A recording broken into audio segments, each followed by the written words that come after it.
Hey everybody, it's BDF44 coming at you with another video. Well, first of all, I want to thank Stephen A. Smith for saying what he said personally, because what he did was remind me of a point of view that needs to be brought to this camera, something that me and my mother had been discussing since I was 15 years old, and something that Stephen A. Showed us in his thinking that I can kind of bring forth a different perspective on. So, first of all, Stephen A. Smith has become under fire for these comments, essentially saying that Major League Baseball is not uh, better for having Osani, great Japanese slugger, playing for the Anaheim Angels. I believe they're still Anaheim Angels. Um, Baseball. You know, he's a big time slugger. He's putting up crazy numbers. Has 33 home runs on the year thus far. Just knocking it out the park. He's the premier player in the game today. And unfortunately, Osani doesn't speak English. Who cares? Who does? I mean, a lot of people around the world, super intelligent, super gifted, they don't need to know our language. That's the first thing I want to say here. But that's what Stephen A was saying, is because this guy doesn't speak our language well and he needs an interpreter, because the Major League Baseball has a issue attracting younger people, and they're always last to the party, so to speak, in terms of certain things and progression and things of that nature. He believes that Major League Baseball would be better if Bryce Harper, someone like Bryce Harper or Mike Trout, aka white people, were the face of the league. And I want to thank him for saying that, because it is the most it's a big, huge problem that me and my mother had been discussing, and of course she's been gone for some years now, but this is something that we've been talking about for a long time. Corporate America, a lot of people who are money makers in sports, movies, so not as much sports, but in this case, obviously so as it pertains to Stephen A's point of view, but more so in music and movies, in areas of entertainment. There's a running notion that white people only want to see white people. Okay? And this isn't coming from white people, because obviously the person who brought this to the table is a black person. So this is coming from people who are up at the top, who believe that Americans only want to see Caucasian people. They believe that's who should be the face of what should be out in certain instances. Unless something's supposed to be funny or rhythmic, then you can bring in some ethnicity. Of course, if it's black people, you can bring it's funny. You know, black comedians tend to garner a lot of attention, so they would love to pour money, marketing dollars into those specific African American traits. Like, okay, we pour into the black comedy, we're pouring into black music to some degree. But if we need a TV show and it's gonna pop off, let's make sure it's nothing but white people in it. If it's this or that and the third, we only want to give white people, because we truly believe that if white people are the demographic, then white people want to see white people. And that's false. That's a fallacy. If that were the case, there were many, many things that involve people of color that would not be successful if that were the case. If white people only wanted to see white people, then there would be no reason for anybody like Stephen A. Smith to be on TV, for anyone like Rihanna's music to be heard, or anything of that nature. Let's be honest. It's the majority of the people who are consumers in this country are Caucasian. And I think it's mad ignorant of Stephen A. Smith, and mad ignorance of people like him who think this way, to continue to carry on this notion that people of color will not be supported by people who are white in this country. Thank you, Stephen A. Smith, for saying that bullcrap, so I can get on here and express my disagreement with that. As far as him coming off as racist in his comments, I don't think I'm qualified to say that he sounded racist, because to me, I didn't take that from what he said.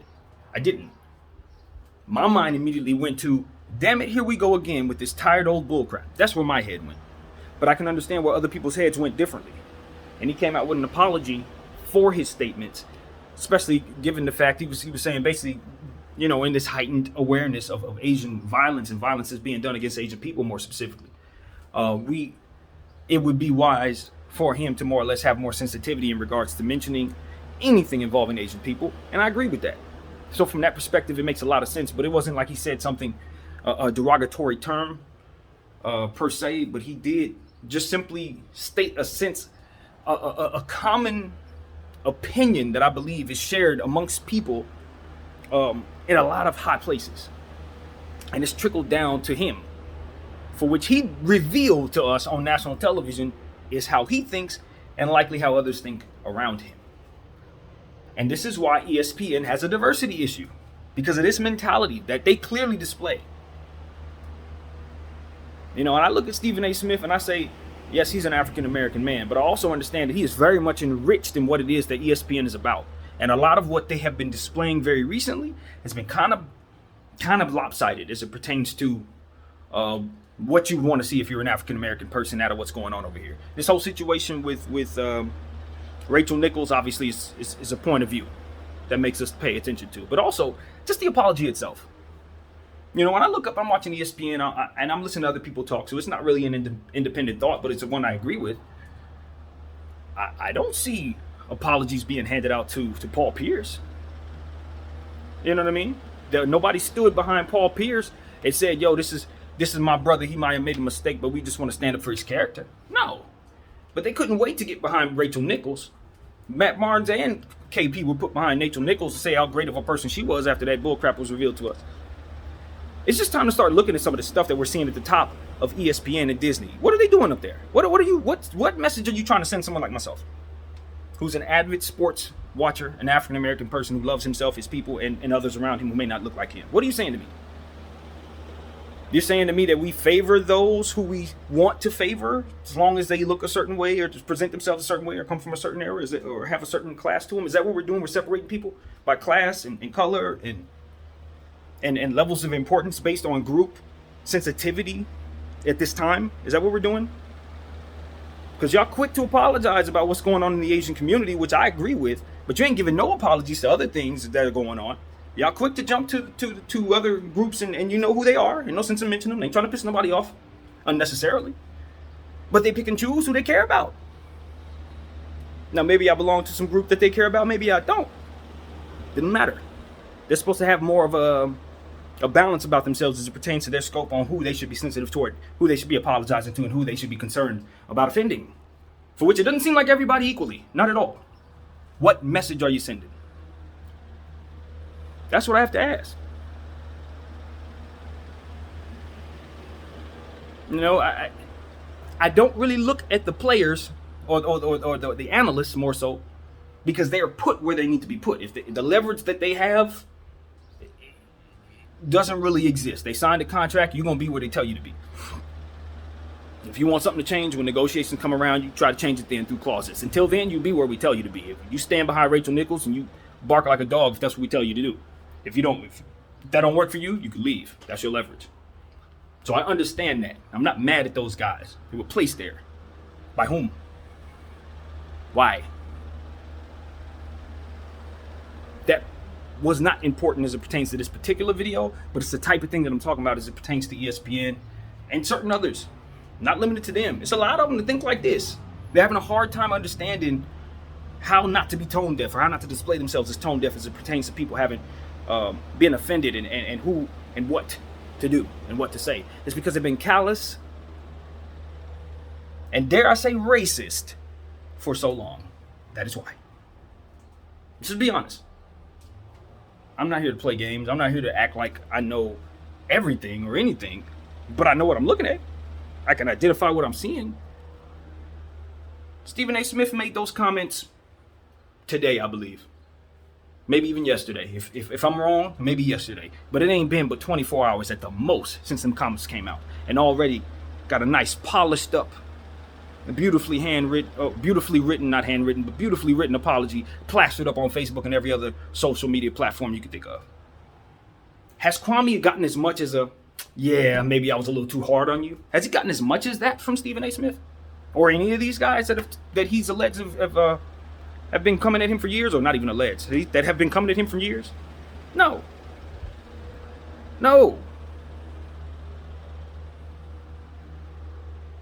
Has Rasho Nesterovic ever gotten an apology? Hell no. It's been many people that they've done like that. It's been many people that they didn't apologize to that they know deserve an apology. But we pick and choose. We pick and choose. That's how we do that. Are they putting up enough of a ruckus? Do we care if they're angry or not? Nah, probably not. All right, we ain't mad at that. Them. No, hey, we can't piss them off. That's bad for business. Yo, apologize immediately. But I didn't do anything. I don't care. They can't be offended. Not by us. Not right now. Now, 3 years from now, when it's not as heightened, we won't even, we'll sleep under the rug, no problem. But as long as the sentiment is that they're important, then they are. They matter. That's who matters. It's bull. Everybody know it. It's bull. It's bull, y'all. I'm not gonna front. Even if I belong to the groups, even if I'm a part of the group, it's bullshit. Because it doesn't apply to everyone.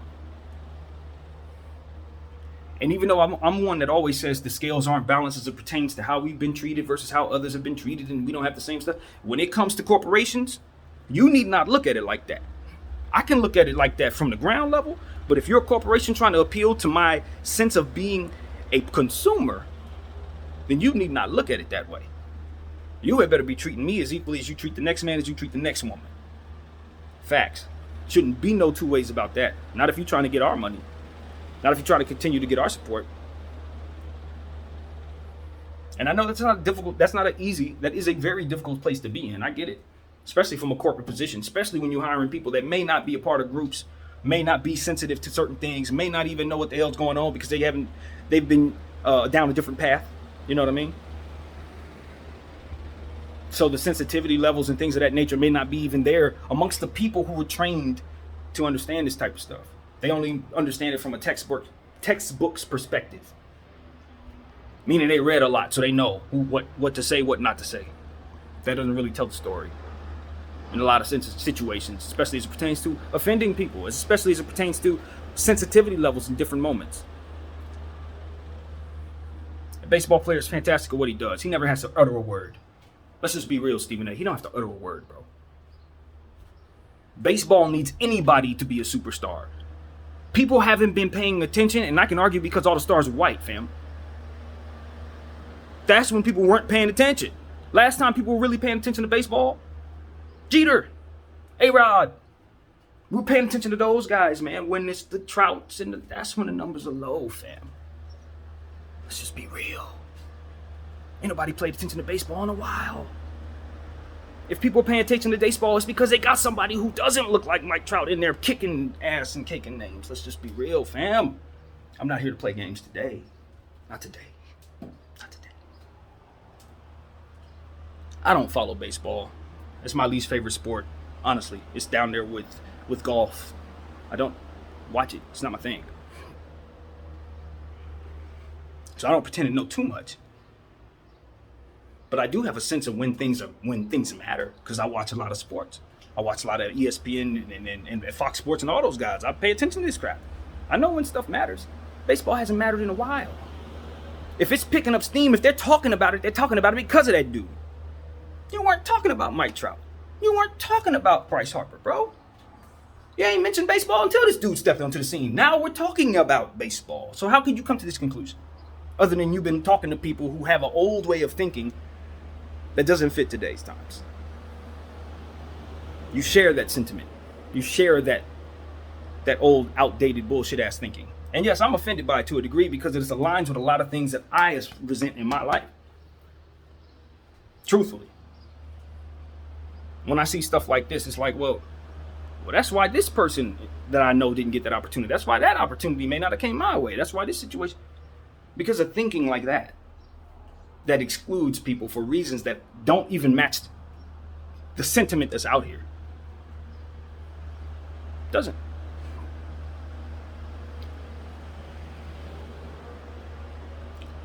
So yeah, no, that's what I wanted to say, man. I think that's about it. You know, I'm not incredibly passionate about what I'm saying here. I just realized that this is something that me and my mother discussed a lot growing up. That if it's time to sell something, they need to put a white face on it. Even with the music. We can go back to music, back in the 50s. be black music, they would take the black artist off of the record, and put a slap a white face on it or a white person dancing or something, because they felt like white people could only be drawn to white people. But if that were the case, how come they've made so much money off African American cents? How come Michael Jordan's shoes are the greatest selling shoes in sports history? Made Nike a fortune, and probably half of their money come from Michael Jordan's brand. Black don't sell? You don't have the numbers to back that up. Asian don't sell? You don't have the numbers to back that up. Stop playing. Stop playing. That's just racism. That's jealousy and racism. Jealous of the natural attention that someone from somewhere else may garner, that you want, for whomever it is that you prop it up there, for whatever reasons you may. It's his time now. Let Oshani sign. Let him shine. Let him knock it out the park and break every record. I hope he does better than Babe Ruth, just to stick it to y'all. And I hope he don't ever decide to learn this damn language. Let a translator be up there 24/7 for his entire career. Learn his language. You ever consider that? Y'all are journalists. Language is your job. Learn his. I'll leave it at that.